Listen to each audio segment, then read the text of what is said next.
প্রথমেই জনাব আবু রুশদ আপনাকে দিয়ে আলোচনা শুরু করছি। আমাদের যে আজকের আলোচ্য বিষয়, আমরা প্রধানমন্ত্রীর চীন সফর নিয়েই যদি আলোচনা শুরু করি, এই প্রধানমন্ত্রীর বিদেশ সফর এটি একটি আগ্রহের জায়গা থাকে, আলোচনার জায়গা থাকে। কোন দেশে যাচ্ছেন প্রধানমন্ত্রী বিগত সময়েও দেখা গেছে এটি একটি আলোচ্য বিষয়ে থাকে। কেন থাকে সেই বিষয়টি হয়তো বলবেন। এবারে প্রধানমন্ত্রী মালয়েশিয়া হয়ে চীন গেলেন এবং চীনের সাথে আমাদের যে সম্পর্ক, বিশেষ করে ভারতের সাথে চীনের যে সম্পর্ক বা তাদের যে প্রতিযোগিতা প্রতিদ্বন্দ্বিতা, সেগুলোকে আবার বাংলাদেশের সাথে ভারতের সীমান্ত সহ নানা বিষয়ের যে সম্পর্ক, এই বিষয়গুলোকে একটা সমীকরণে মেলাতে চায় সবাই। আপনার কাছে একটু শুনবো। প্রধানমন্ত্রীর চীন সফর নিয়ে আজকে থেকে তো না, বেশ কিছুদিন আগে থেকে বিভিন্ন হাইপ তোলা হচ্ছিল যে এটাতে অমুক দেশ নাকশ হবে, অমুক দেশে কথা বলবে। তা আমি আমাদের পররাষ্ট্র উপদেষ্টা হুমায়ুন কবির সাহেবের কিছু কথা দর্শকদের জন্য পড়ে শোনাই। উনি কিন্তু বলেছেন কোন দেশ সফর করা হবে সিদ্ধান্ত নেবে বাংলাদেশ, অন্য কেউ নয়।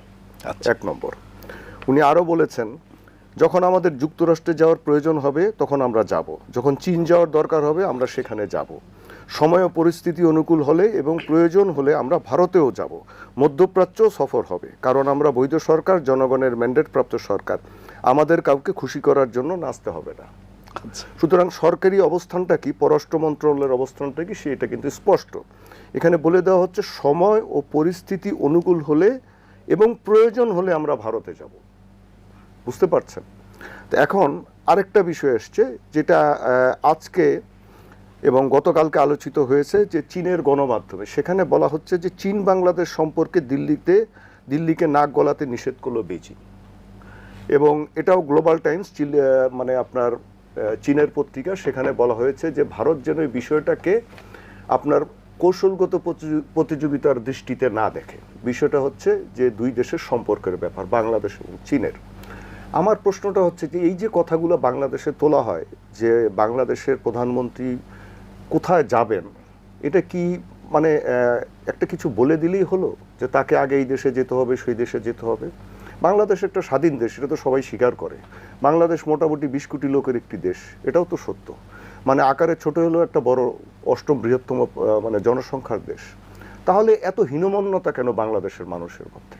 একথা অস্বীকার করার উপায় নেই যে বিগত সরকারের সময় একটা ট্রেডিশন দাঁড়িয়ে গিয়েছিল যে যখনই তারা নির্বাচনে জয়লাভ করতেন তারা প্রথমে ভারতে যেতেন, এবং ভারতীয় যে পররাষ্ট্রনীতি বলেন, প্রতিরক্ষা নীতি বলেন, বাণিজ্য নীতি, এগুলার পরিপূরক ছিল বাংলাদেশের পররাষ্ট্রনীতি, আপনার প্রতিরক্ষা নীতি এবং বাণিজ্য নীতি সমান্তরালভাবে চলতো। তো এখন তো আর সেটা না, এখন একটা পরিবর্তন সূচিত হয়েছে। আপনি বিএনপি সরকারের গত 4 মাসের কর্মকাণ্ডের বিভিন্ন বিষয়ে যথেষ্ট সমালোচনা অবশ্যই করা যায়, কিন্তু একটা বিষয়ে তাদেরকে ক্রেডিট দিতে হয়, এবং এই ক্রেডিটটার জন্য আমি বিরোধী দলকেও ক্রেডিট দিব যে তারাও এটাতে সমর্থন জানিয়েছে, যে পররাষ্ট্রনীতির ক্ষেত্রে বাংলাদেশ মোটামুটি ঠিক পথ বেছে নিয়েছে, স্বতন্ত্রভাবে এগোনোর পথ বেছে নিয়েছে। যে স্বতন্ত্র যে পররাষ্ট্র নীতিমালাটা জেনারেল জিয়া রহমান ফলো করতেন সেটা বেছে নিয়েছে। এখন উনি আমাদের প্রধানমন্ত্রী, উনি চীনে গেলেন। চীনের সাথে আমাদের সম্পর্কটা তৈরি করলো কে? এটা তৈরি করেছে কিন্তু জেনারেল জিয়া রহমান। আমাদের এটা জানা দরকার যে বাংলাদেশ স্বাধীন হওয়ার পরে 1972 সালে আপনার 25শে আগস্ট চীন তার প্রথম ভেটো প্রদান করে বাংলাদেশের বিরুদ্ধে জাতিসংঘে, বাংলাদেশের সদস্যপদ যাতে না পায়। আচ্ছা, তারপরে কিন্তু পাকিস্তানের সাথে যখন আপনার বাংলাদেশের আপনার সম্পর্ক তৈরি হয় এবং শেখ মুজিবুর রহমান ওয়াইসি সম্মেলনে লাহোরে যান, এরপর চীন আর ভেটো দেয়নি, এবং সেই প্রেক্ষিতে 1974 সালের সেপ্টেম্বরে আপনার বাংলাদেশ জাতিসংঘের সদস্যপদ পায়। কিন্তু তখনও কিন্তু চীন বাংলাদেশকে স্বীকৃতি দেয়নি। এই স্বীকৃতিটা দিল কখন? 1975 সালের 15ই আগস্ট পট পরিবর্তনের পর। 31শে আগস্ট চীন বাংলাদেশকে স্বীকৃতি দেয়, এবং 4 অক্টোবর 1975 সালে মানে ওই তারিখে বাংলাদেশের সাথে কূটনৈতিক সম্পর্ক প্রতিষ্ঠিত হয় আনুষ্ঠানিকভাবে। আচ্ছা, তারপরে দেখেন জেনারেল জিয়াউর রহমান 1977 সালে প্রথম চীনে যান। এই চীনে যাওয়ার পরে আমাদের সাথে চীনের সাথে যে মানে বাণিজ্যের দুয়ার খুলে যায়, এবং সবচেয়ে যে বিষয়টা খোলে সেটা হচ্ছে কৌশলগত এবং সামরিক বিষয়গুলো। বাংলাদেশের তখন বলতে গেলে এমন কোনো সামরিক সক্ষমতা ছিল না, মাত্র 4টি পদাতিক ব্রিগেড ছিল, কিছুই ছিল না ধরতে গেলে। সেখানে মাত্র 3.5 বছরের মাথায় জেনারেল জিয়াউর রহমান এই চীনের সহযোগিতায় বলতে গেলে আমাদের 5টি ডিভিশন দাঁড় করান। আমাদের ট্যাঙ্ক আসে, আমাদের যুদ্ধবিমান আসে চীন থেকে, কামান আসে চীন থেকে, অন্যান্য আনুষঙ্গিক জিনিসগুলোও চীন থেকে সমরাস্ত্র আসে, এবং চীন আমাদেরকে একটি নিরাপত্তা ছত্রছায়া প্রদান করে। অনেকে হয়তো এটাও জানেন না যে মিসাইল বোর্ড এবং টর্পেডো বোর্ড এগুলো পাকিস্তানের প্রায় 2 বছর আগে বাংলাদেশ পেয়েছিল এই জেনারেল জিয়া সূচিত সম্পর্কের কারণে। আচ্ছা, এখন তখন কিন্তু চীন এত উন্নত রাষ্ট্র ছিল না। চীনের পার ক্যাপিটা ইনকাম তখন বাংলাদেশের কাছাকাছি ছিল, এটা খুব আশ্চর্যজনক হলেও সত্য। এরপরে 1978 সালে চীনের ভাইস চেয়ার মানে প্রিমিয়ার উনি বাংলাদেশ সফরে আসেন।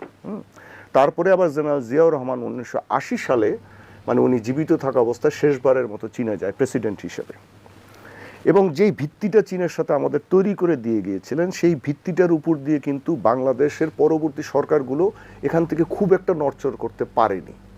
যদিও প্রতিরক্ষা নীতির ক্ষেত্রে আওয়ামী লীগ সরকার যতবার ক্ষমতা এসছে এরপরে 1996 থেকে 2001, তারপরে তো 2009 থেকে এত বছর, তারা এই প্রতিরক্ষা নীতিটা থেকে সরে এসেছিল। হ্যাঁ, চীনের থেকে অস্ত্র এসছে কিছু, কিন্তু আপনার প্রতিরক্ষা যে নীতিমালাটা, যে অ্যালাইনমেন্ট, যে ছত্রছায়াটা, সেই ছত্রছায়াটা থেকে সরে গেছে।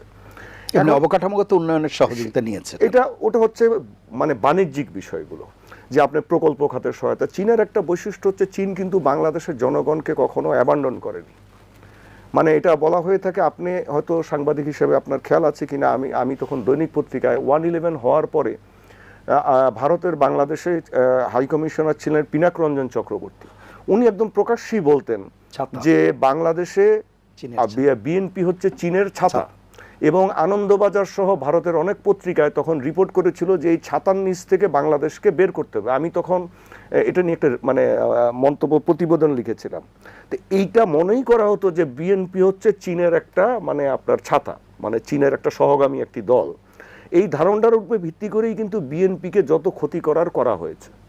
এই যে বিভিন্নভাবে যতভাবে আপনার হেনস্থা করার, নির্বাচন থেকে দূরে রাখার, এই সবগুলো প্রক্রিয়াটা করা হয়েছে। এটার একটা উদ্দেশ্যটা হচ্ছে প্রতিরক্ষা নীতি এবং নিরাপত্তা নীতি থেকে সরিয়ে দেওয়া। এখন আপনি বলবেন যে এটা কি আমরা ভারতের বিরুদ্ধে, তা না, এটা হচ্ছে বাংলাদেশের একটা স্বতন্ত্র প্রতিরক্ষা নীতি, যেটা এই এলাকার ব্যালেন্স অফ পাওয়ার বা ক্ষমতার ভারসাম্য রক্ষার জন্য সূচিত হয়েছিল। এটা একটা স্বাধীন চিন্তার থেকে এসেছিল। এখন জনাব তারেক রহমান আবার চীনে যাচ্ছেন, এই বিষয়টাকে নিয়ে ভারত এত চিৎকার চেঁচামেচি কেন করছে আমি জানি না। তার কারণ ভারতের সাথে চীনের কিন্তু বিশাল বাণিজ্য। ভারত চীন থেকে $113 বিলিয়ন পণ্য আমদানি করে। এই যে বাংলাদেশের মানুষ অপ্পো, ভিভো এই যে ফোনগুলা কিনে, শাওমি ফোনগুলা কিনে, এগুলো তো চীনা ফোন, এর প্রত্যেকটার কারখানা কিন্তু ভারতে। চীন কিন্তু তাদেরকে এই ব্যবসা থেকে দূরে রাখেনি। তো ভারতের এত মাথা ব্যথা কেন? আমরা তো ভারতের বিরুদ্ধে কোনো যুদ্ধ ঘোষণা করিনি বা যুদ্ধ করতেও যাচ্ছি না। বাংলাদেশের মিনিমাম ডেটারেন্স দরকার। ভারতের ভয় হচ্ছে যে আমরা চীন থেকে নিয়ে অনেক আধুনিক সমরাস্ত্র নিয়ে আসব। হ্যাঁ, আমরা নিয়ে আসতে পারি, আমাদের দরকার। 4th জেনারেশন মাল্টিরোল ফাইটার আমাদের নাই। আমাদের এটা যদি থাকতো, আমাদের সেনাপ্রধান বলেছিলেন কয়েকদিন আগে যে তাহলে হয়তো মায়ানমারের এই রিফিউজি সমস্যার আমাদেরকে মোকাবেলা করতে হতো না। এখন আমরা তো একটা এই অঞ্চলের সামরিক ক্ষমতার ভারসাম্য রক্ষা আমাদের মিনিমাম করতে হবে একটা স্বাধীন দেশ হিসেবে। এটা নিয়ে ভারতের বা কারো উদ্বিগ্ন হওয়ার কোনো কিছু নাই। বাংলাদেশ তো ভারতের সাথেও সম্পর্ক রাখবে, সেই সম্পর্কটা অন্য যেভাবে সরকার রাখবে। এখন আমেরিকার কথাটাও এখানে আসে, যে আমেরিকা তো চীনের প্রতিদ্বন্দ্বী। আপনাকে বলি যে দেখেন, আমি আমেরিকার প্রসঙ্গটা আনবো। আমি একটু আবু হেনা রাজ্জাকি আছেন আমাদের সঙ্গে, তার কাছে একটু শুনে আসি। জনাব রাজ্জাকি, আপনি শুনছিলেন এই যে চীনের সফর প্রধানমন্ত্রীর, এর তাৎপর্যটা যদি আপনার কাছে একটু। তাৎপর্য কি? আপনি তো একটা দেশে যখন নতুন সরকার আসে, সরকার তো বারবার ইলেকশনের মাধ্যমে আসে। শেখ হাসিনা যেমন টানা 15 বছর কন্টিনিউ করছে, সুতরাং নির্বাচনের পর নতুন সরকার হয় নাই, ওই একই ব্যক্তি, খালি সময়টা পার করা, কাগজ কলমে সরকার, ইলেকশন। তো সেক্ষেত্রে আপনি ধরেন তারেক রহমান সাহেব আমাদের আজকের প্রধানমন্ত্রী, বিএনপি ক্ষমতা আসার পর যেটা হলো, ন্যাচারালি তাকে তো দেশ সফর করতেই হবে। এবং দেশ সফর করার ক্ষেত্রে আমাদের প্রাথমিকভাবে ধরে নিতে হবে 3টা দেশ এখানে খুব তৎপর এখন। এর ভিতরে চায়না, রাশিয়া আর ভারত এবং আমেরিকা। এখন প্রশ্ন হচ্ছে যে এই যে আমাদের যেটা ভাই বললেন, হুমায়ুন সাহেব বলছেন, সে তো রাইটলি সেইড, আমার একটা স্বাধীন দেশ, স্বাধীন পররাষ্ট্রনীতি। তো সেই ক্ষেত্রে আমি স্বাধীনভাবে আমার যেই দেশে আগে আমার ইচ্ছা আমি সেই দেশে যাব। কার সাথে কি চুক্তি করব বা কি করব, অবশ্যই সেটা আমার একান্ত নিজস্ব বিষয়। কিন্তু এই নিজস্ব বিষয় হইল, এই যে রাষ্ট্র যখন সিদ্ধান্ত নেয় নিজস্ব বিষয়, তখন রাষ্ট্রে কিন্তু একা নিতে পারে না, রাষ্ট্র নিজে নিতে পারে না। রাষ্ট্রের ভিতরে যিনি ক্ষমতায় থাকেন তার সাথে জনগণ এবং তার সাথে প্রশাসন সবে মিলে একটা জায়গায় যেতে হয়, এবং সবে মিলে আজকে যেমন উনি চায়না গেছেন, সুতরাং চায়নায় আমাদের স্বার্থ রক্ষা করবেন বা ভারত আমেরিকার চেয়েও বেশি স্বার্থ আমাদের চায়নায়, সেটা এক বাক্যে সবার কিন্তু অ্যাকসেপ্ট করতে হবে। অ্যাকসেপ্ট করলে কোনো জটিলতা নাই। আর এই অ্যাকসেপ্ট হয় না বলেই কিন্তু আমার নিজের দেশের মধ্যেও নানা ধরনের ভার্সন আছে। এখন আসেন চীন আর ভারতের ভিতরে, আমেরিকা বাদ দিলাম, চীন আর ভারতের মধ্যে দুইটা দেশে কিন্তু কল্পনা করে কে আমার দেশে কে ভিজিট করবে আগে। এখন প্রশ্ন হইতে পারে আগে ভিজিট করলে কি আর পরে ভিজিট করলে কি। আবার যদি আপনি ধরেন যে উনি আগে চায়না যান নাই, আগে মালয়েশিয়া থেকে চায়না যাচ্ছেন, এখন যদি আপনি ওইভাবে আসেন, আমার ব্যক্তিগত ধারণায় আপনি 10টা দেশ ঘোরেন কিছু আসে যায় না, কিন্তু চীন আর ভারতের ক্ষেত্রে ভারত প্রত্যাশা করে আগে আমার এখানে আসবে, চীন প্রত্যাশা করে আগে আমার এখানে আসবে। কেন? এটার ভিতরে তো কারণ আছে। তো কারণ হচ্ছে আপনি যখনই যাবেন, যখনই একটা দেশ সফরে যাবেন, প্রতিটা স্টেপ কিন্তু আপনার কি বলে এটাকে, ডিপ্লোম্যাটিক বলেন বা রাজনৈতিক বলেন, এইটা খেলাধুলার জায়গা না। আপনি আমার প্রধানমন্ত্রী যখন একটা দেশে যাবেন, তার প্রতিটা মুভমেন্ট কিন্তু রাজনৈতিক, এবং তার সাথে তার আর্নিং কি আনবেন বা কি দিবেন। একইভাবে প্রত্যেকটা মোমেন্ট হচ্ছে নেগোসিয়েশনের বিষয়, তার প্রতিটা মুহূর্ত গুরুত্বপূর্ণ। এখানে কোনো ক্রামবোর্ড খেলতে যাইতেছে না যে আমি এখানে গিয়ে একটু ক্রামবোর্ড খেলে চলে আসবো, নো। সেক্ষেত্রে আগে যাওয়ার তাৎপর্য আছে, কারণ আপনি তো কিছু কাজ করবেন, তো কাজ করলে আপনি কিছু কমিটমেন্ট নিবেন। সেক্ষেত্রে ভারত যদি আপনি আগে যান, তাহলে আপনি যদি কিছু কমিটমেন্ট দিয়ে আসেন, সেটা চায়না যখন পরে যাবেন তাহলে যাতে কন্ট্রাডিক্টরি না হয়। মানে আগে আমি নিয়ে নিলাম, পরে এখন চায়না যদি আবার আগে যান, তাহলে চায়নার সাথে কি কমিটমেন্ট হয়, তারপরে আপনি ভারত যান, বাকি থাকলো না। মেইন রিজন হলো এইটা। কিন্তু আপনি যদি বাস্তবতায় আসেন, যেমন ধরেন আমরা বলি যে বিগত সরকার যিনি 16 বছর ক্ষমতায় ছিলেন, তাকে আপনি ধরে নিতে পারেন তিনি ছিলেন ভারতের অ্যাসেট আমরা মনে করি, কিন্তু আলটিমেটলি তাকে চলে যেতে হয়েছে একটা সার্টেন স্টেজে। সে তো মারা যায় নাই। যদি এমন হইতো যে মারা গেছে তাহলে একটা কথা, কেন তাকে যেতে হইল? সেই যেতে হইলো এই কারণে যে বাংলাদেশের এখানে যারা আমেরিকা আসুক, চায়না আসুক, ওই যে বললাম কেউ ক্রামবোর্ড খেলতে আসবে না, প্রত্যেকের কিন্তু একটা রাজনৈতিক মিশন থাকে। আর সেই মিশনটার সাথে ওতপ্রোতভাবে এখন যেটা ম্যাচিউর হয়েছে সেটা হলো জিও পলিটিক্স। এই বঙ্গোপসাগরীয় এলাকায় প্রভাব, প্লাস চায়না বাংলাদেশে কতটা অবকাঠামোগত সাহায্য করবে, আবার ভারত তার সিকিউরিটি কনসার্ন দেখে যে চায়না বাংলাদেশে ঢোকা মানি তার সিকিউরিটি কনসার্নের উপরে মনে করলে তো আপনার আমার হাত নাই। এখন আসেন তাহলে, যেহেতু শেখ হাসিনা ভারতের অ্যাসেট মনে করা হয়, কিন্তু গেল কেন? সে গেল যখন এই তিন ভুবন বলতে আমি 3টা দেশের কথা বলছি, এই 3টা ভুবনের প্রিয় দেশ বাংলাদেশ, আবার 3টা ভুবনের শত্রু দেশ বাংলাদেশ।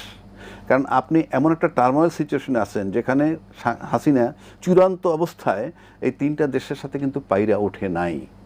আপনি গল্প যতই করি, আমরা বলি যে ভারতের অ্যাসেট, কিন্তু দেখেন সে শেষ পর্যন্ত চায়নার থেকে অবকাঠামোগত ধার কর্য বা ঋণ যাই করেন না কেন, অর্থনৈতিক সাহায্য আনতে আনতে আনতে আনতে এমন জায়গায় গেলেন অলমোস্ট তাকে গিলে ফেলছিল চায়না। যাতে আপনি দেখেন 2018 যে নির্বাচন ন্যাক্কারজনক, কিন্তু নির্বাচনী ফলাফলের পরদিন কিন্তু চায়না এসে তাকে শুভেচ্ছা জানিয়েছে এবং নৌকা একটা প্রতীক দিয়েছে, সোনার নৌকা। 24-এর পরে একই ঘটনা। 24-এ যখন আমরা সমস্ত নির্বাচনটাকে আমরা যাচ্ছে তাইভাবে এই নির্বাচন কামনা করি না, ফলাফলের পর ঠিকই চায়না আসছে। এখন ভারতের মনে করেন অ্যাসেট ধরেন তাকে, বা ভারতের শুভাকাঙ্ক্ষী হাসিনা, কিন্তু চায়না তাকে এমনভাবে গিলে ফেলেছে। পাশাপাশি জিও পলিটিক্স এমন জায়গায় ম্যাচিউরড হয়েছে এবং আমেরিকারও ইন্টারফারেন্স চলে আসছে, মানে 3টা দিন। ঠিক তখন শেখ হাসিনা সার্ভাইভ করতে পারে নাই, মানে ওনার ক্যাপাসিটিতে কুলায় নাই। কেন কুলায় নাই? একটা রাজনৈতিক দল এককভাবে ক্ষমতাশালী না। ওই যে বললাম জনগণ এবং আপনার প্রশাসন, জনগণ থেকে সে বিচ্ছিন্ন হয়েছে তার অ্যাক্টিভিটিদের কারণে, আর প্রশাসন এর সাথে জিও পলিটিক্স মিলাইলে পরে প্রশাসন একটা সময় যখন ছুটে গেছে, হাসিনাকে চলে যেতে হয়েছে। কথাটা কেন বললাম? অফকোর্স তারেক রহমান সাহেব আমাদের মাননীয় প্রধানমন্ত্রী, আমি পার্সোনালি তাকে লাইক করি, আমার সাথে ওনার দেখা হয়েছে একবার, ওনার বাবার সাথে আমার দেখা হয়েছে, মায়ের সাথে জীবনে দেখা হয়েছে, আমি তাকে প্রেফার করতেছি লাইক এনিথিং। কিন্তু পরিবেশটা খুব তপ্ত, এই যে তপ্ত এই জায়গাটা, কারণ উনি যখন চায়না সফর করছেন তখন আমার এখানে বিচ্ছিন্ন কিছু ঘটনা ঘটতেছে। এর ভিতরে হিন্দু সম্প্রদায়ের জন্য একটা আলাদা প্রদেশ দিতে হবে এবং সেখানে কি বলে আপনার বিদেশি ফান্ড আমরা সংগ্রহ করব, অস্ত্রশস্ত্র সংগ্রহ, এরকম কথাও আসতেছে। কিন্তু আমরা একটাবার জিজ্ঞাসাবাদ করি নেই তাকে, আপনি যখন একটা হিন্দু রাজ্য করতে চান ওখানে তো মুসলমানও আছে, তাহলে একে সরাবেন আর অন্য জায়গার হিন্দু এখানে আনবেন, এটা আপনি একটা স্বাধীন দেশে যে কথাটা বলতেছেন সেখানে কিন্তু সে আনসারেবল না, তাকে কেউ প্রশ্ন করতেছে না। মানে এই জায়গাটা আমার কাছে দুঃখজনক। এক, দুই হচ্ছে আপনি প্রধানমন্ত্রী আজকে উনি চায়না গেলেন, যেটা উনি বললেন যে জিয়াউর রহমান সাহেব কিন্তু চায়না গেছেন, বেগম খালেদা জিয়াও চায়না সফর করছেন। আজকে যদি আমরা ওইভাবে চিন্তা করি, ভারতের অ্যাসেট শেখ হাসিনাকে ধরেন, তাহলে কিন্তু আমরা ইউনুস, খলিল, পরিষ্কার তাদেরকে আমরা আমেরিকার অ্যাসেট ধরতে পারি, পরিষ্কার কোনো সন্দেহ নাই, আমেরিকার অ্যাসেট। তো আমেরিকার অ্যাসেট যদি তাকে ধরি, আর সেক্ষেত্রে আমেরিকা এবং তারেক রহমান সাহেব আমাদের প্রধানমন্ত্রী, তাকে যদি বাপমার সূত্র ধরি, তাহলে খলিল সাহেব যদি একসাথে যায় থাকে, তাহলে কিন্তু আমেরিকা চায়না একসাথে চায়না গেছে। মানে এই সব কিছু মিলাইলে চায়নার সাথে আপনি কি করেন সেটা, তারপরে আমেরিকার সাথে কি করেন, এর সাথে যে ব্যালেন্স করাটা খুব টাফ। আমি বলবো যে আমাদের প্রধানমন্ত্রী খুব টাফ একটা তপ্ত আগুনের উপরে দাঁড়াইছেন, কঠিন আগুনের উপরে দাঁড়াইছেন, এবং এইটা ব্যালেন্স করাটা মারাত্মক। এবং ইতিমধ্যে আমি তার দলের মধ্যেও দেখছি, তার দলের মধ্যেও কিন্তু একটা টানাপোড়েন আছে, কেউ তার সাথে আছে, কেউ তার বিপক্ষে আছে। এবং আমরা যেই তিনটা দেশ ধরলাম, চায়না, আমেরিকা এবং ভারত, আপনি যদি তার দলের ভিতরে তাকান ঠিক সেইভাবে লোক পাবেন। তাহলে আপনাকে চিন্তা করতে হবে খুব টাফ একটা টাইমের মধ্যে আমাদের প্রধানমন্ত্রী আছেন। তো আমরা চাইব এইখানে, আমরা যেহেতু দেশের স্বার্থ দেখতেছি, সেক্ষেত্রে আর ওভারনাইট যদি আমরা কোনো অর্থনৈতিক সুবিধা পাইতে হয়, তা তো আমার চায়না দরকার। আর চায়না কারোর সাথে ফিনান্সিয়াল আসপেক্টই চায়না খুব বেশি ইনভলভ হয়। তো সব কিছু মিলে যাতে চায়না, আমেরিকা, ভারত তিনটা দেশের সাথে ব্যালেন্স করে প্রধানমন্ত্রীর সারভাইভ করা, আমি মনে করি অনেক অনেক অনেক রিস্কি এবং চ্যালেঞ্জিং। তো সেক্ষেত্রে আমি মনে করি যে আমরা দেশ সবাই যদি ঐক্যমত্য থাকি বা মনে করি যে ওনার সফরটা জাস্টিফাইড টুয়ার্ডস চীন, যদি if it is a fact আমরা ধরে নিই সবাই, বা উনি এসে যদি ব্রিফ করেন, তারপর আমার কাছে মনে হয় সবার ঐক্যমত্য হয়ে এটা কোঅপারেট করা দরকার। আর যদি উনি নন কোঅপারেট থাকেন, কারণ উনি এখন ওনার কিন্তু দুইটা যন্ত্রণা, একটা ইন্টারনাল আর এক্সটার্নাল। এক্সটার্নাল বললাম ত্রিভুবনের প্রিয় শত্রু, প্রিয় দেশ বাংলাদেশ, শত্রুও বাংলাদেশ। আর ইন্টারনালি উনি দুইটা প্রেশারে পড়লো ওনার জন্য ক্ষতি, চাপ। সুতরাং আমরা যদি ইন্টারনালি যদি উনি ম্যানেজ করতে না পারেন, এই যে একটা কথা বললাম হিন্দু স্টেট বানাইতে চায়, যে কথাটা বলছে, এটা কিন্তু ইন্টারনাল প্রবলেম। আপনার ঘরের শত্রু বিভীষণ, আপনি ঘরেও জ্বালায় থাকবেন আর ওইদিকে তিনটা ভুবনের চাপে থাকবেন। হিন্দু স্টেটের কথা বলছে, এতে গভর্নমেন্টের পক্ষ থেকে খুব একটা প্রপারলি নেওয়া আমি তো দেখছি না, কারণ এটা তো সিরিয়াসলি সংসদে আলোচনা হওয়ার কথা আমি মনে করি। তারপরে কিছুদিন আগে জাহিদ সাহেব গেছিলেন নিয়েতে, সেখানে তাকে হেনস্থ করা হয়েছে, এইসব বিষয়, সেটাও সংসদে আলোচনা হওয়ার কথা। এগুলো সিরিয়াস আলাপ। সেটা না কইরা আমরা সংসদে আলোচনা করি কার কাঁথা কম্বল নাই, তা কার কি নাই, আবার সেটাকে আবার আর সরকারি দল স্যাটায়ার করে, হ্যাঁ আমি একটা ওয়াশিং মেশিন কিনে দিব, তো আপনি একটা মাইক্রোওয়েভ কিনে দিবেন। এখানে যে আন্তরিকতার দরকার ছিল, যে যারা মাইক্রোওয়েভ চাইছে তাদের বলা উচিত, ইয়েস আপনারা চাইছেন ঠিক আছে, বাট এটা প্রপার জায়গা না, আপনারা পিডব্লিউডি মানে কি বলে গণপূর্তর কাছে চান, এটা বলা উচিত ছিল। আমরা ওখানেও স্যাটায়ার করি, এটা ভালো না রাষ্ট্রের জন্যই। আপনারা এখন ইউনাইটেড হওয়ার সময়, যদি ইউনাইটেড না হইতে পারেন ভাই, আবার আমরা জটিলতায় পড়ব। বিষয়টা খুব সিম্পল। যারা বাবরুশ বলছিলেন আপনি যে চায়না সফর, সেগুলো নিয়ে বলছিলেন, আপনি আমেরিকার সম্পর্কের কথাও বলছিলেন, এই বিষয়টিও যদি একটু আলোকপাত করেন। আমাদের এখানে একটা বা অনেকেই একটা ধারণা করেন যে আমেরিকা আর চায়না অত্যন্ত মানে প্রতিদ্বন্দ্বী আর কি, শত্রুভাবাপন্ন, এনিমিস। এটা নিয়ে পৃথিবীতে অনেক কথাবার্তা আছে। তা এটা গত বছরের শেষ দিক থেকে মার্কিন মানে পত্রিকাগুলোতে এবং তাদের থিঙ্ক ট্যাঙ্ক বিভিন্ন জায়গায় যে আলাপটা হচ্ছে, সেখানে বলা হচ্ছে যে চায়না আর America they are not rivals, they are competitors. তারা মানে আপনার শত্রু নয়, তারা হচ্ছে প্রতিদ্বন্দ্বী। এখন তারা এই জিনিসটাকে নিয়ে আসছে যে তার কারণে একজন আরেকজনের উপরে ডিপেন্ডেন্ট, ব্যবসার ক্ষেত্রে ডিপেন্ডেন্ট। আপনার চায়না তার প্রায় $600 বিলিয়ন পণ্য সামগ্রী মার্কিন যুক্তরাষ্ট্রে রপ্তানি করে। চায়না এত বড় পাগল হয়ে যায়নি যে সে মার্কিন যুক্তরাষ্ট্রের ধ্বংস চাইবে বা মার্কিন যুক্তরাষ্ট্রের অর্থনীতিকে খেয়ে ফেলবে। যে যাতে মার্কিন যুক্তরাষ্ট্র তার কাছ থেকে কিছু না নিতে পারে। আবার মার্কিন যুক্তরাষ্ট্র তার যত কোম্পানি আছে, এই যে দেখেন এখানে আপনার যে মোবাইল বলেন, আপনার ল্যাপটপ যেগুলো আছে, মাইক্রোসফটের মতো কোম্পানি সব কোথায় তৈরি হয়? চায়নাতে তৈরি হয়। মার্কিন যুক্তরাষ্ট্রের নিজস্ব গাড়ি শেভরোলে, জেনারেল মোটরস, এগুলোও চায়নাতে তৈরি হয়। তো সুতরাং মার্কিন যুক্তরাষ্ট্র কি চাইবে যে চায়না ধ্বংস হয়ে যাক, তার জিনিসপত্র ওখান থেকে আসা বন্ধ হয়ে যাক? তার বিশাল অবকাঠামো সেখানে। এখন হচ্ছে সামরিক বিষয়গুলো আছে। আপনারা নিশ্চয়ই যে সাম্প্রতিক ইরান যুদ্ধ যেটা দেখেছেন মধ্যপ্রাচ্যে, সেখানে কি লক্ষ্য করেছেন যে চায়না কিন্তু এমন কোনো পদক্ষেপ কিন্তু গ্রহণ করেনি। সবাই মনে করেছিল যে ইরানের পাশে এসে একদম যুদ্ধ করবে, মানে এ ধরনের কিছু কিন্তু তারা করেনি। হ্যাঁ, নৈতিক কিছু সমর্থন দেওয়া বা কিছু ড্রোন দেওয়া বা টেকনোলজি কিছু দেওয়া, সেটা দিয়েছে। আপনার রাশিয়ার সাথে যে যুদ্ধ হচ্ছে ইউক্রেনের, সেখানেও চায়না কোনো ভূমিকা পালন করেনি।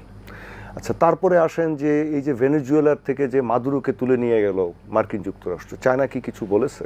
একটা টু শব্দ করেছে। যেদিন মাদুরোকে নিয়ে যায় সেদিন দুপুরবেলায় আপনার চীনের রাষ্ট্রপতির বিশেষ দূত আপনার মাদুরোর সাথে দেখা করার জন্য ভেনেজুয়েলায় ছিল এবং দেখাও করেছে। এবং আরও বিস্ময়কর ব্যাপার, এই মধ্যপ্রাচ্য যুদ্ধ শুরু হওয়ার কিছু আগে থেকে আপনার চীন তেল আনছে মার্কিন যুক্তরাষ্ট্র থেকে, প্যাসিফিক দিয়ে, মানে প্রশান্ত মহাসাগর অঞ্চলে। এই তেলগুলো কোথাকার? ভেনেজুয়েলার তেল। তার কারণ ভেনেজুয়েলার তেল একটা বিশেষ ধরনের তেল। এই তেলটা শুধুমাত্র মার্কিন টেকনোলজির মাধ্যমে রিফাইন করা যায়। এটা রাশিয়ান বা চাইনিজ কোনো টেকনোলজি নেই যে এই তেলটা উঠিয়ে আপনি ফেলে রাখতে পারবেন, এটা কোনো কাজে দিবে না। তা আগে যখন ভেনেজুয়েলায় এই তেলগুলো উঠতো তখন কিন্তু মার্কিন টেকনোলজি দিয়ে উঠতো এবং রিফাইন্ড হতো। কিন্তু ওখানে কমিউনিস্ট শাসন আসার পরে এদেরকে খেদিয়ে দেওয়া হয়, মানে এক্সোমোবাইল তাড়িয়ে দেওয়া হয়। তো এখন স্পেয়ার পার্টস বা অন্যান্য অসুবিধার কারণে তেল উৎপাদন খুবই কমে যায়, মানে রিফাইন্ড তেল উৎপাদন। যা উৎপাদন হতো পরে সেটা বার্টার করতো আর কি চায়নার বা এদের সাথে।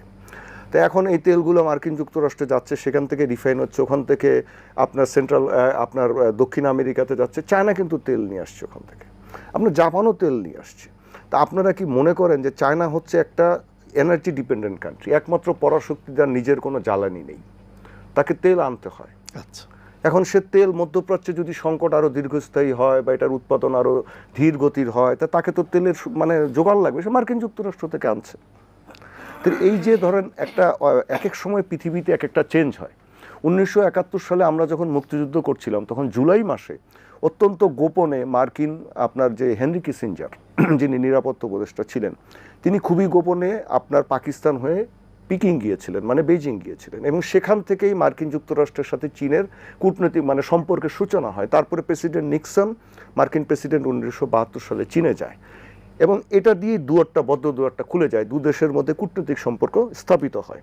তারপরে তো দেং শিয়াওপিংয়ের সময় থেকে মার্কিন টেকনোলজি, বিনিয়োগ, এই সমস্ত কিছু এসেই কিন্তু চীনকে আজকের অবস্থায় নিয়ে এসছে। চীনের নিজস্ব কোনো পুঁজি কিন্তু ছিল না। হ্যাঁ, তো এখন মাঝখানে ধরেন তাদের মধ্যে কিছু বৈরিতা ছিল। আপনি এখন যদি আবার পৃথিবী একটা পরিবর্তন হচ্ছে, জিও পলিটিক্স অনেক কিছু পরিবর্তন হচ্ছে। যেমন পাকিস্তানকে দক্ষিণ এশিয়া এলাকা থেকে সরিয়ে মেনাপ অঞ্চলে নেওয়া হয়েছে। এখন কিন্তু দক্ষিণ এশিয়া দেশ বলতে পাকিস্তান কিন্তু আর নেই, ভারত থেকে নিয়ে বাংলাদেশ পর্যন্ত ছোট হয়ে গেছে। আচ্ছা, এখন তারপরে পাকিস্তানকে মধ্যপ্রাচ্যের এই সংকট নিরসনের জন্য মধ্যস্থতার দায়িত্ব দেওয়া হয়েছে। এখন ওর সাথে তুরস্ক, মিশর, সৌদি আরব, এগুলোর একটা সমঝোতা, একটা উদ্যোগ হয়েছে, একটা জোটবদ্ধতার ইঙ্গিত আমরা পাচ্ছি। এখানে হয়তো ইরানও একসময় পাশে থাকবে। তো এগুলো অনেক কিছু চেঞ্জ হচ্ছে। বাংলাদেশের ক্ষেত্রেও আপনার এই যে বার্মা অ্যাক্ট, যেটা আমি বলি, এই পাশে বার্মা অ্যাক্ট বাস্তবায়িত হচ্ছে, ব্রেভ বার্মা অ্যাক্ট বাস্তবায়িত হচ্ছে।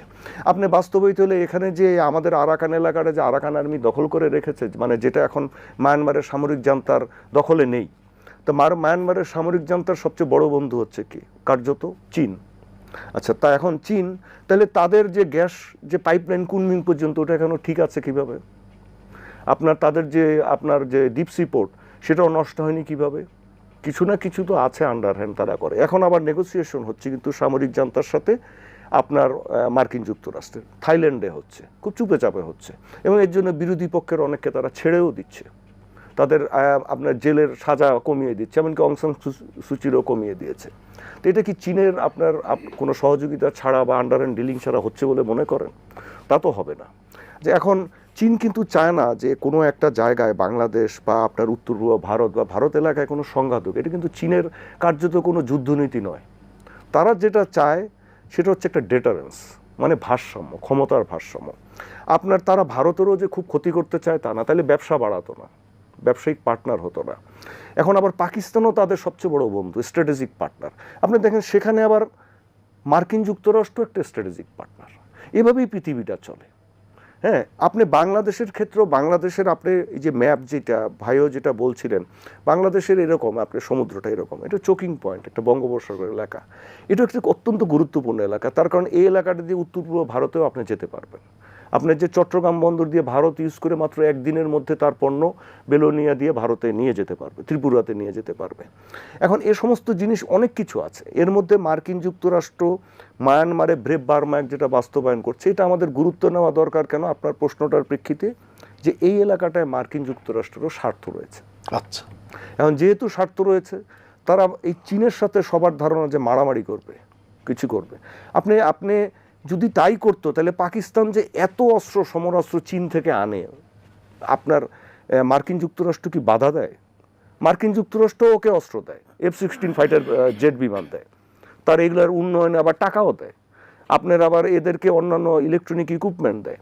তো ঠিক বাংলাদেশেও বাংলাদেশ চীন থেকে কিছু সহায়তা, এই যে প্রকল্প বলেন, তিস্তা প্রকল্পের সহযোগিতা, আনোয়ারাতে যে আপনার পার্কটা, ইকো পার্কটা হচ্ছে, মানে ব্যবসায়িক শিল্প পার্কটা, এগুলোর জন্য করলে এমন কোনো সংকটের সৃষ্টি না।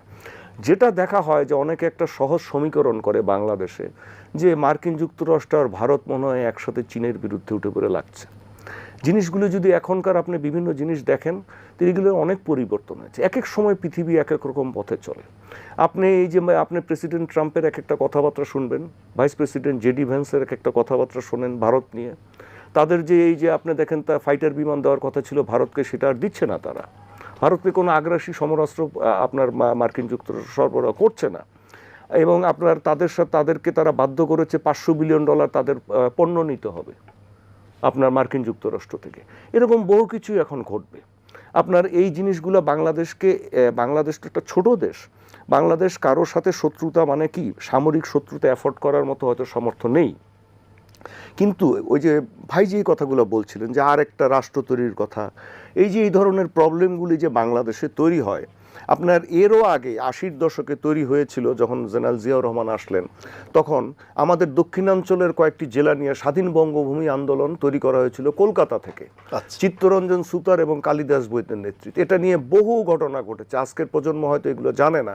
আমাদের বেনাপোল পর্যন্ত বঙ্গ সেনাদের নাম করে মিছিল হয়েছে, এবং আমাদের তখনকার বিডিআরকে এগুলো ঠেকাতে হতো, আমাদের গোয়েন্দা সংস্থাকে দৌড়াতে হতো। আমাদের দক্ষিণাঞ্চলীয় শহরগুলোর ডিসিএসপির বাসভবনে পর্যন্ত তাদের ফ্ল্যাগ উত্তোলন করেছিল রাতের বেলা গোপনে। সুতরাং এগুলোকে আমরা হেলাফেলা করতে পারি না। আমাদের চট্টগ্রামে যে পার্বত্য চট্টগ্রাম, সেখানে কিন্তু 24 বছর আমাদের সশস্ত্র বাহিনীকে যুদ্ধ করতে হচ্ছে। এটা আমাদের গভর্নমেন্ট কি সেভাবে অ্যাড্রেস করছে বিষয়গুলো? খুব সিরিয়াস। সবকিছুই যে আপনার ধরেন প্রকাশ্যে সবকিছু করতে হবে তা তো না। এই সরকারটা নতুন এসছে, অনেক সমস্যার মাধ্যমে এসছে, এটাও আপনাকে মনে রাখা দরকার। আপনার এত সমস্যার মধ্য দিয়ে এত ডাইনামিক্স, আপনি চিন্তা করেন যে আপনি এসেই মধ্যপ্রাচ্যের একটা সংকট মোকাবেলা করতে হয়েছে আপনার। এখন পর্যন্ত তো আমরা এইটুকু দেখছি, যে ধরেন আবার সিকিউরিটি কনসার্নে আমাদেরকে ইন্টারনাল সিকিউরিটি ডিউটিতে সেনাবাহিনীকে মোতায়েন করতে হচ্ছে।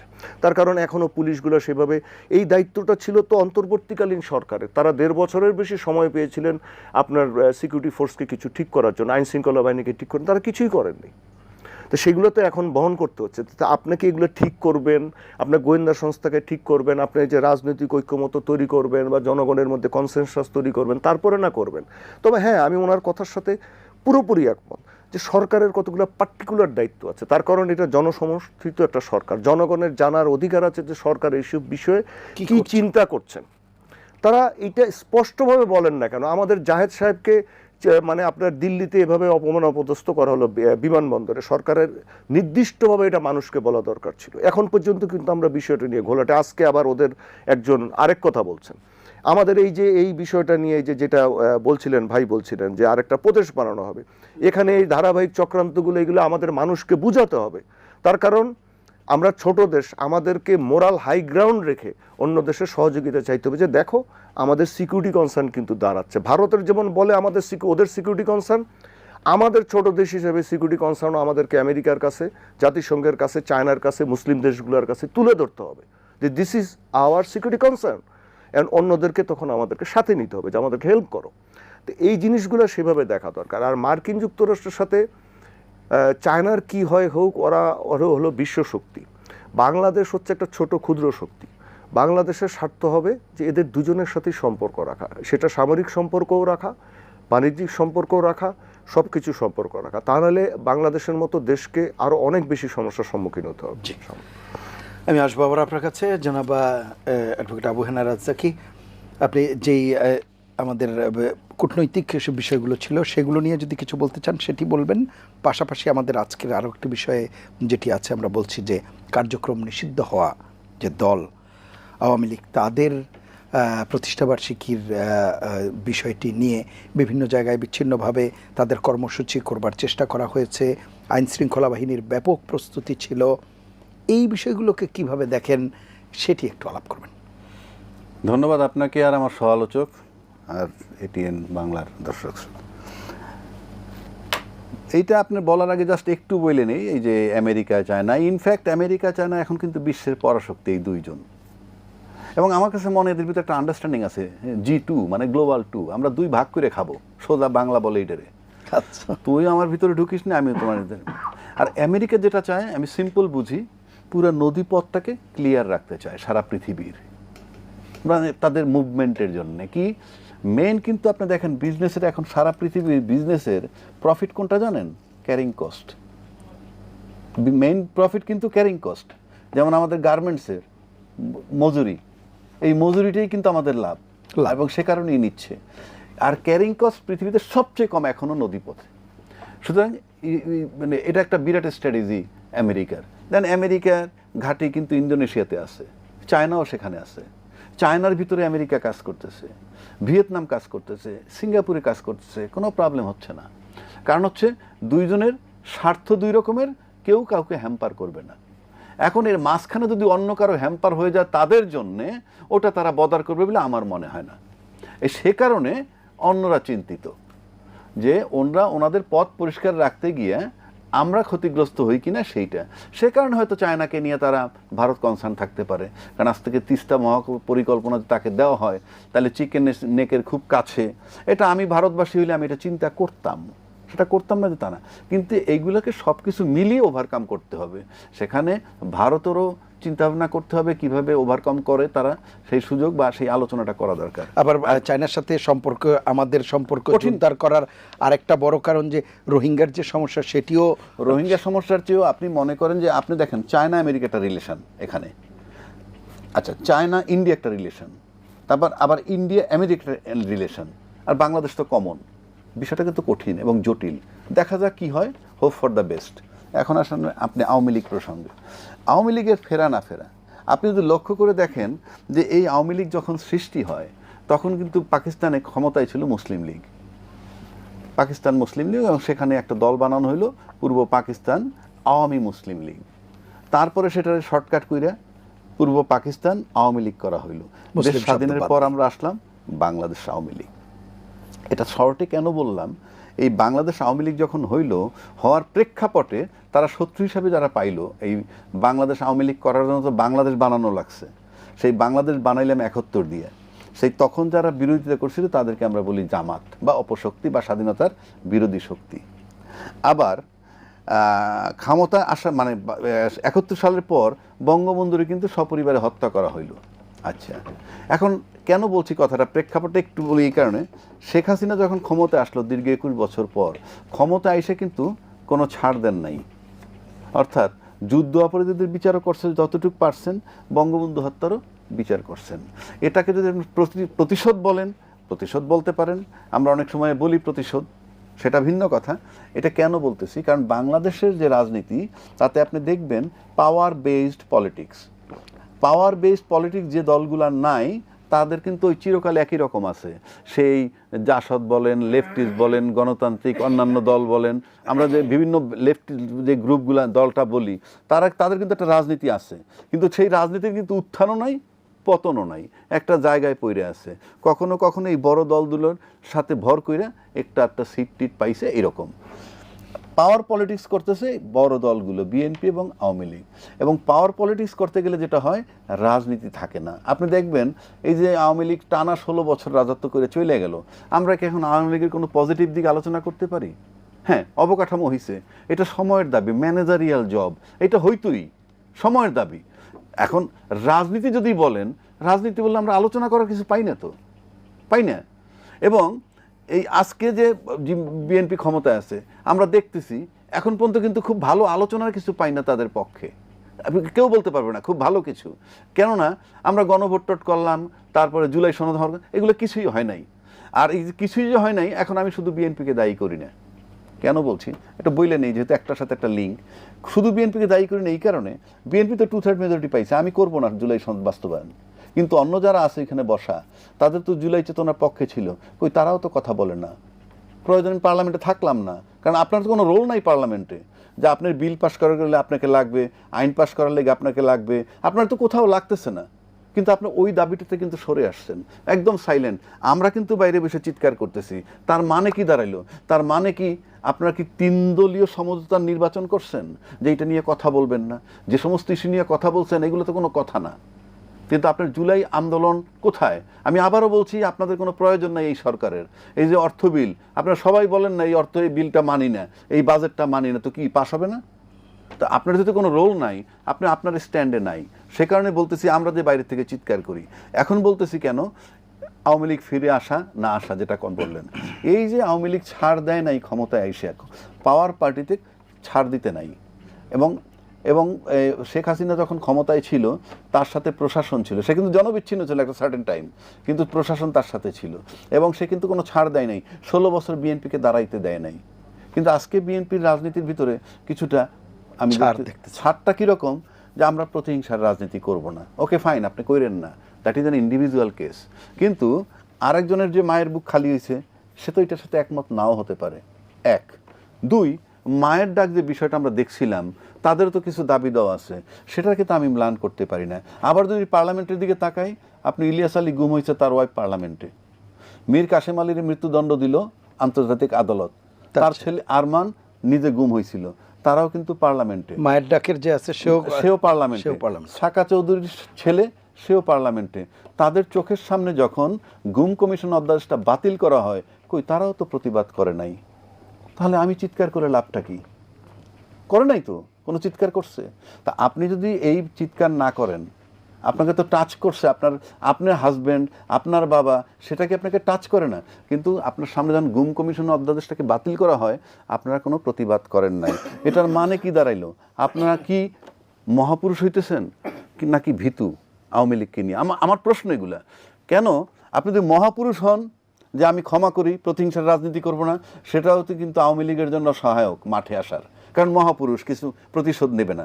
আর যদি আপনি ভীতু হন, সেটাও আওয়ামী লীগ মাঠে আসার সহায়ক। আবার সরকারের তরফ থেকে একজন উপদেষ্টা কি বলতেছে, যে স্থানীয় সরকার নির্বাচনে আওয়ামী লীগের বাধা নাই, কারণ ওখানে প্রতীক দিয়ে নির্বাচন হবে না। আরে প্রতীক দিয়ে যখন নির্বাচন হবে না, তখন আবার আপনার বলার দরকার কি যে আওয়ামী লীগ নির্বাচন করতে পারে, বাধা নাই? তাহলে আপনি কার্যক্রম নিষিদ্ধ করতেছেন, আবার এখানে বলতেছেন সে আসুক, তাহলে জিনিসটা কি দাঁড়ালো? সবই তো আওয়ামী লীগের সহায়ক আপনাদের বক্তব্য। তো সব যদি আপনার সহায়ক হয়, আর ওইদিকে বিজিবি, পুলিশ, আর্মি সব নামাইলেন, এমন কি হয়েছে? আপনি তো কেউ চায় না আওয়ামী লীগ রে, আপনার জামাত চায় না, তো এনসিপি চায় না, বিএনপি নিজে চায় না, তাহলে তারা নামবে কেমনে? প্রশাসন যদি সাথে না থাকে তার তো কোনো শক্তি থাকে না, তাহলে এত ফোর্স নামাইয়া আপনারাই তো ক্লিয়ার করতেছেন আওয়ামী লীগ মাঠে আছে এবং আওয়ামী লীগ অনেক শক্তিশালী। আবার সরকার বলতেছে স্থানীয় নির্বাচন করতে পারে, আবার বলতেছেন আমরা প্রতিহিংসার রাজনীতি করব না। সব কিছুতে মিলে আর 16 বছরের গড়া প্রশাসন, আপনি টোটালটা আপনি কি মনে করেন আওয়ামী লীগের বিরুদ্ধে? আমি তো মনে করি না। কারণ আপনাকে ক্ষমতায় থাকতে হলে, যদি ওইভাবে থাকতে চান, 16 বছর তো পরের কথা, প্রথম 5 বছরে আসেন। শেখ হাসিনা তো 16 বছর ছিল ক্ষমতায়, কাউকে দাঁড়াইতে দেয় নাই।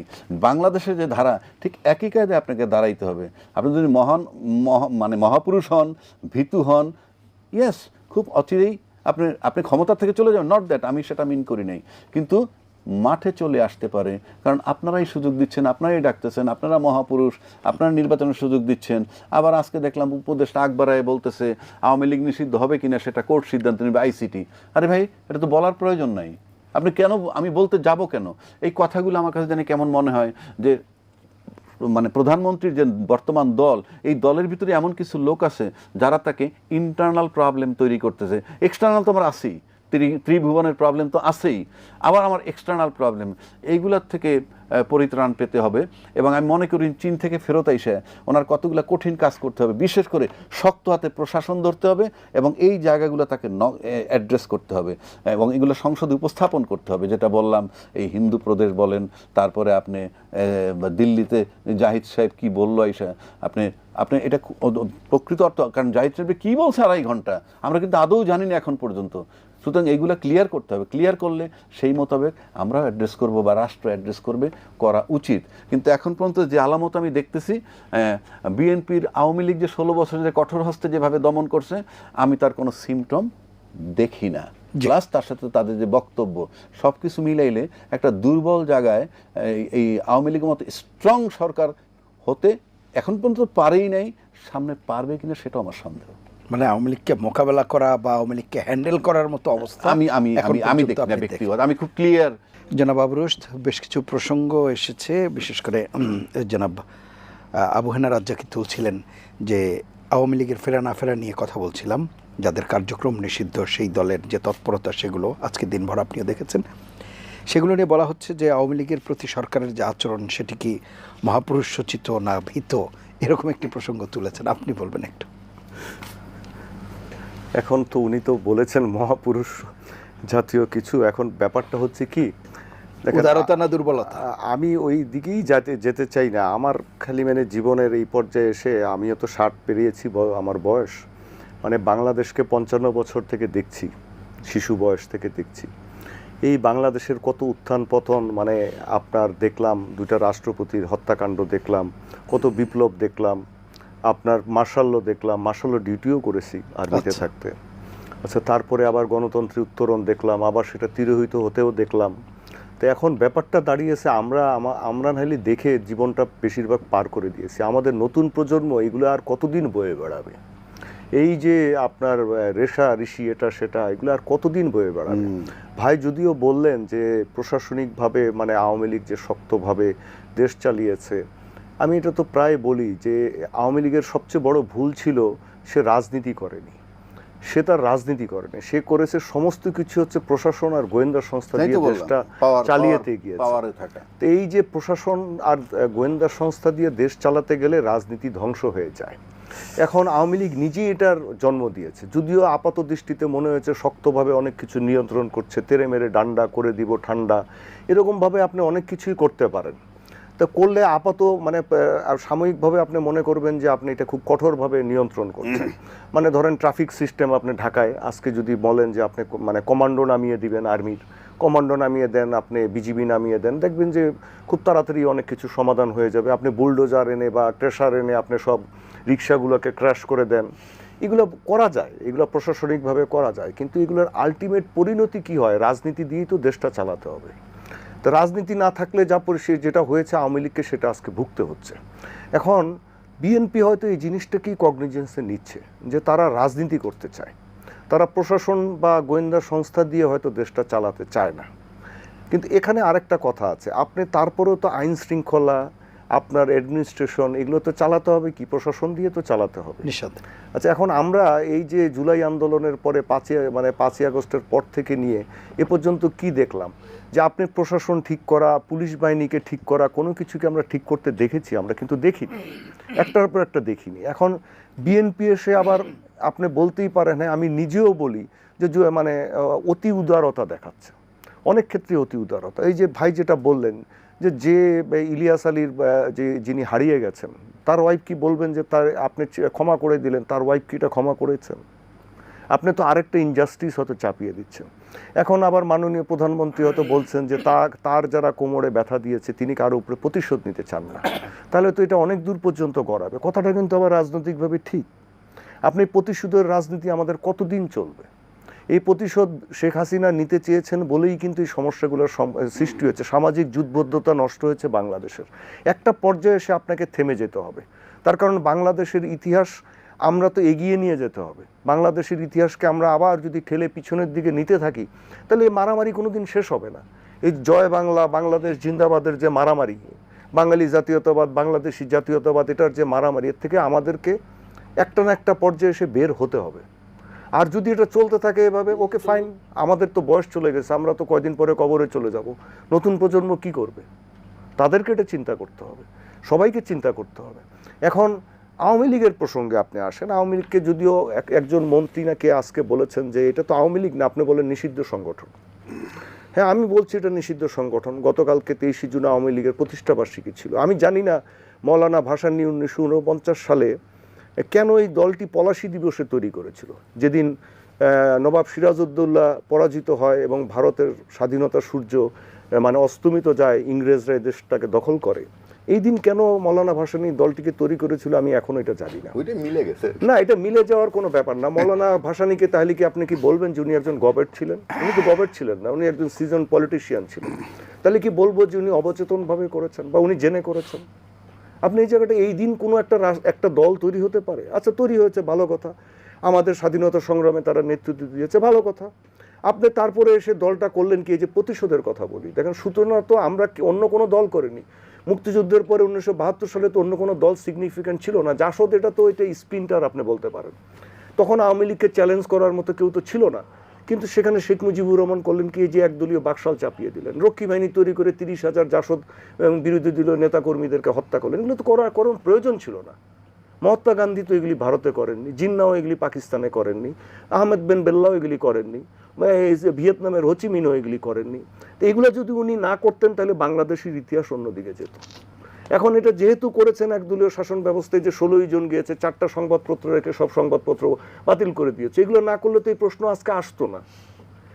আসতো কি আপনি বলেন? আসতো না। তাহলে ওই মার্শাল্লাও আসতো না, তাহলে হত্যাকাণ্ড এই সমস্ত কোনো কিছুই হতো না, কোনো প্রতিশোধের ব্যাপারই হতো না। এখন আপনি বলবেন যে রাজাকার যারা ছিল, দালাল আইন, আপনি উনি তো এদের বেশিরভাগকে মাফ করে দিয়ে গেছেন। 193-95 জন যে আপনার পাকিস্তানি যারা মানবতা বিরোধী অপরাধী ছিল, যে মানে অফিসাররা, তাদেরকে দিল্লিতে যে ত্রিপক্ষীয় চুক্তি হয় সেখানে মাফ করে দেওয়া। সিমলা না, এটা দিল্লিতে পরে যে ত্রিপক্ষীয় চুক্তি হয়, যেখানে শেখ মুজিবের যে আপনার বাণী ডক্টর কামাল হোসেন পররাষ্ট্রমন্ত্রী পড়ে শুনিয়েছিলেন, সেখানে লেখা আছে যে আমরা বাঙালি ক্ষমাশীল জাতি, ক্ষমা করতে জানি। Let's forgive and forget. এই উপমহাদেশের শান্তি এবং অগ্রগতির সাথে লেটস ফরগিভ অ্যান্ড ফরগেট, মাফ করে দাও এবং এটাকে ভুলে যাও। তাহলে এরপরে এসে আপনি খুঁচিয়ে আবার সে একই জিনিস তুলছেন, তো তোলার তো দরকার নাই। আপনি তো মাফ করে দিয়েছেন। আপনি তো ওই সময় 1972 সালে কাউকে বিচারের মানে সুষ্ঠু বিচারে দাঁড় করাননি। এক চিকন আলীর ফাঁসি হয়েছে, যদি আমি ভুল না করে থাকি, এক রাজাকার চিকন আলীর ফাঁসি হয়েছে, আর তো আপনি করেননি। যে খুন, হত্যা কিংবা এখন এগুলো ধরেন হয়নি। আমি আমার বয়সকাল মানে যখন আমি বুঝতে শিখেছি তখন থেকেই দেখছি এ সমস্ত বিতর্ক চলছে। আমরা আর কত এগুলো নিয়ে চলব? আওয়ামী লীগের ব্যাপারে যেটা এখন একটা বাস্তবসম্মত ব্যাপারে আসা যেতে পারে, সেটা হচ্ছে যে এরা তো আমাদের দেশেরই মানুষ, আমাদের আশেপাশেই আছে, তাই না? এখন এদেরকে বাংলাদেশেই চাকরি করে, ব্যবসা বাণিজ্য করে, লেখাপড়া করে টিকে থাকতে হবে। তো এটা একটা ওনাদের অপরাধের জন্য ওনারা ক্ষমা চাক। ওনাদের মনে রাখা দরকার যারা বাংলাদেশে আছে, যে শেখ হাসিনার পরিবারের সকল কিন্তু 5ই আগস্টের আগে দেশ ছেড়ে চলে গেছেন, তাদের একজনও বাংলাদেশে নেই, তারা কিন্তু এখন বাংলাদেশে আছে। সুতরাং তারা এই সমাজটার সাথে মিশে চলুক, আমাদের সরকারও সহনশীল হোক, এটা নিয়ে একটা সমাধানে আসা দরকার। হ্যাঁ, তারা যদি আবার রাজনীতিতে আসতে চায় ঠিক ওইভাবে আসুক, কিন্তু এই যে হম্বিতম্বি করে না, তাহলে আবার অন্যরাও হম্বিতম্বি করবে। জি, শেষ করব জনাব আবু হেনা রাজ্জাকি, আমরা একেবারেই শেষের দিকে, যদি কিছু যুক্ত করেন। না, সিম্পল তো ব্যাপারটা। এই যে যেটা বললো 55 বছর যাবত আমরা কতগুলো ভেগ টার্মে আমরা আছি। যেমন রাজনীতিতে শেষ কথা বলতে নাই, এটা তামাশা না। রাষ্ট্র আপনি শেষ কথা বলতে কিছু নাই মানে কি? সকাল এক কথা, বিকালে এক কথা, এবং এটা আমরা বৈধতা দিই। রাজনীতিবিদরা যে জবান পাল্টায়, কর্মীরাও লাফায় তার সাথে সাথে, কেউ প্রতিবাদ করে না। নেতা যা কইছে সব ঠিক, এখান থেকে সরে আসতে হবে। সংসদে মুক্তিযুদ্ধের পক্ষ শক্তি, বাংলাদেশ জাতীয়তাবাদ, বাংলাদেশি জাতীয়তাবাদ, গুপ্ত সুপ্ত, এই সমস্ত কথা সব বন্ধ করতে হবে। অতীত ইতিহাস 71 সাল তো আমাদের খালি কথায় এটা বললেই মনে করে কি রে বাদ দিতে গেলি আমি কি মুক্তিযুদ্ধ থাকবে না? ভেক্টার পৃথিবীর কোথাও এগুলো নিয়ে আলাপ করে না। আপনি 100 ভাগ রাষ্ট্রবিরোধী মনে করুন, উনি বাংলাদেশ বিরোধী, ওনাকে আমি ইতিহাসটা লিখতে দেন তো, বাংলাদেশের 24 সাল পর্যন্ত লিখে আসতে বলেন, সে 71 বাদ দিতে পারবে? ইতিহাস তো এই যে তামাশাগুলা করতেছেন, এটা রাষ্ট্র পরবর্তী জেনারেশন, এই সমস্ত বিভেদ আপনাকে দূর করে দিতে হবে। সোজা বাংলা 68টা সিট জামাত পায় কিভাবে? যে আপনি মনে করেন একটা দল 20 বছর ক্ষমতায় ছিল 2 টার্মে, বেগম খালেদা জিয়া 10 বছর ছিলেন, হ্যাঁ, তাহলে জামাত থাকে কেমনে বাংলাদেশে? কথায় কথা কাজে এই যে ভেগ টার্ম, এবং এইখানে টেবিলে এসে বলতেছে তারা ক্ষমা চাইলে ক্ষমা। আরে ক্রিমিনাল অফেন্সের কোনো ক্ষমা হয় নাকি? এটা কি রাজনৈতিক মানে কমপ্লেন নাকি রিয়েল কমপ্লেন? যদি রিয়েল কমপ্লেন হয় বিচার করেন এখনো, আর রাজনৈতিক কমপ্লেন নিলে স্টপ ইট, দেশটাকে একটা জায়গায় নেন, এই সমস্ত বিতর্ক দূর করে সামনের দিকে আগান।